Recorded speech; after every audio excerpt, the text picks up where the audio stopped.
নিকলি হাওর, যার মাঝে বর্তমান সময়ে আলোচিত ইটনা, মিঠামাইন ও অষ্টগ্রামের রোড নির্মাণ করা হয়েছে।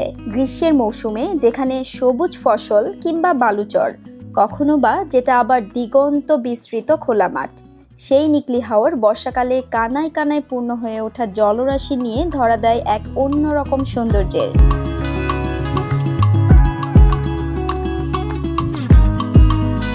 যেখানে দেখা মেলে ছোট ছোট দ্বীপের মতো সৃষ্টি হওয়া ভাসমান গ্রাম। সেই সব সৌন্দর্য দেখতে এবং হাওরের মাঝে নৌকা নিয়ে দল বেঁধে প্রিয়জনদের সাথে সময় কাটাতে আসেন বহু পর্যটক। ঢাকা থেকে একদিনের প্ল্যানেই ঘুরে দেখা সম্ভব এই নিকলি হাওরের সবকিছুই। আজকের ভিডিওতে নিকলি হাওরের সৌন্দর্য তুলে ধরার চেষ্টা করব। আশা করছি ভিডিওটি ভালো লাগবে। নিকলি হাওর বাংলাদেশের কিশোরগঞ্জ জেলার নিকলি উপজেলায় অবস্থিত। ঢাকা থেকে প্রায় 110 কিলোমিটার দূরে অবস্থিত।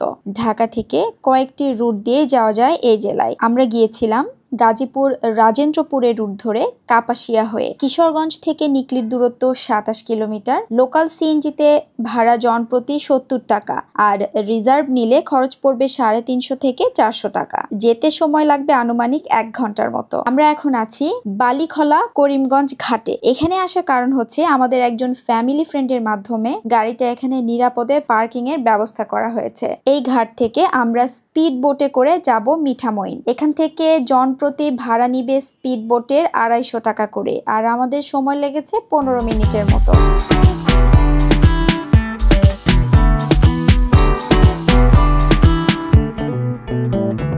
মিঠামইন জায়গাটা বেশ জমজমাট এবং জনপ্রিয়। সারিবদ্ধভাবে এখানে নৌকা রাখা আছে, যদিও এগুলো সব বুকড। আগে থেকে বুক করে না আসলে নৌকা পাওয়াটা মুশকিল হয়ে পড়ে। তবে স্থানীয়রা বলছিলেন অন্য ঘাটে আরো নৌকা অ্যাভেলেবল পাওয়া যায়। এখানে খাবারের হোটেল আছে বেশ কয়েকটা।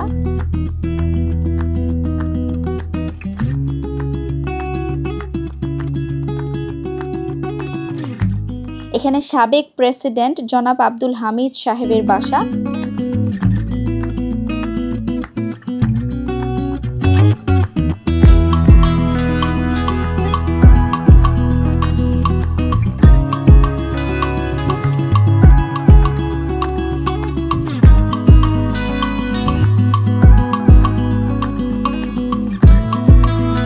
এখন আমরা যাচ্ছি 0 পয়েন্টে, যেখান থেকে ইটনা, মিঠামইন ও অষ্টগ্রামের 3টা রোড 3 দিকে চলে গেছে।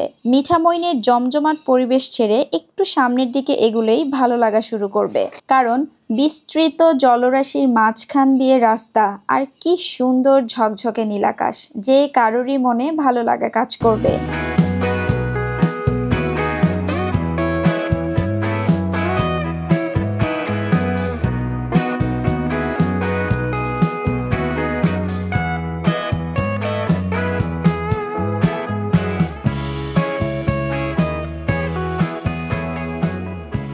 চলে আসছি আমরা 0 পয়েন্টে। এটাই সেই আলোচিত ভাইরাল আলপনা করা রোড।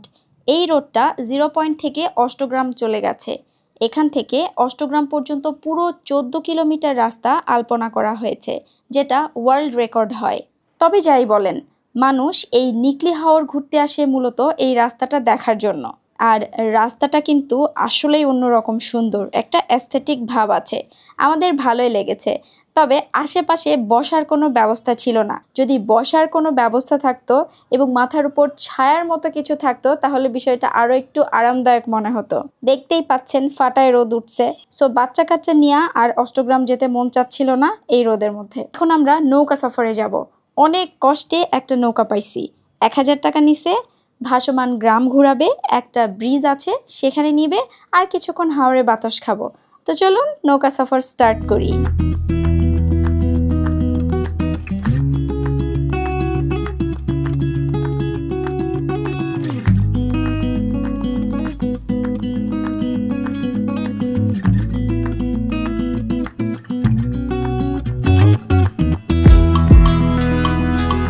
আমরা এখন যাচ্ছি ওই ব্রিজটাতে।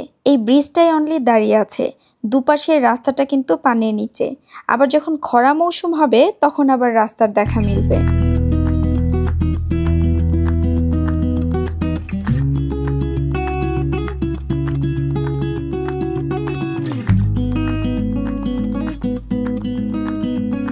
আর এই ভাসমান গ্রামটা দেখেন, চারিদিকে থই থই পানির মাঝখানে বাড়িঘরগুলো। এনাদের একমাত্র যাতায়াত ব্যবস্থা এখন নৌকা। আর এই বাড়িটা দেখেন, চারিদিকে পানির মাঝে একা একটা ঘর দাঁড়িয়ে আছে। এখানে মানুষ আদৌ থাকে কিনা আমার জানা নেই।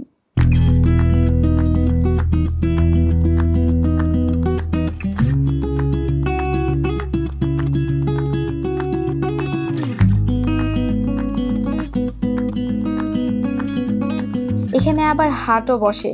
ওই যে সামনে দ্বীপের মতো যে জায়গাটা দেখছেন, ওইখানটায় হাট বসে। গরমের তীব্রতা কাটিয়ে উঠতেই অনেকেই হাওরের পানিতে গোসল করছে।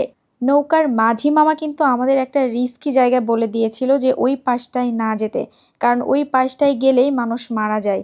সো সতর্কতা অবলম্বন করবেন পানিতে নামার সময়। অবশ্যই জেনে নেবেন কোন পাশটায় রিস্কি, যাওয়া যাবে না। আমরা যে নৌকাটা ভাড়া নিয়েছি, এই নৌকা ভাড়া নিতে চাইলে মাঝি মামার সাথে কন্ট্যাক্ট করতে পারেন। নৌকার গায়ে ওনার নম্বর দেওয়া আছে। নিকলি হাওরের যে বিষয়টা আমাদের একদমই ভালো লাগেনি, সেটা হচ্ছে প্রায় প্রত্যেকটা জায়গায়, নৌকায় বলেন, অটো স্ট্যান্ড বলেন, জিরো পয়েন্টে বলেন বা মিঠামইন ঘাটে, সব জায়গাগুলোতে গান বাজনার নামে শব্দ দূষণ করা হয়। মাত্রাতিরিক্ত লাউড স্পিকারে গান বাজানো হয় প্রায় সব জায়গাতেই, যেটা একদমই পরিবেশ বান্ধব না। আমার মনে হয় নিজেদের আনন্দ উল্লাসের খোরাক জোগাতে অন্যের অসুবিধা হয় বা পরিবেশের জন্য ক্ষতিকর এমন কিছু করা থেকে আমাদের বিরত থাকা উচিত। সো এই ছিল নিকলি হাওর নিয়ে আমাদের আজকের ভিডিও।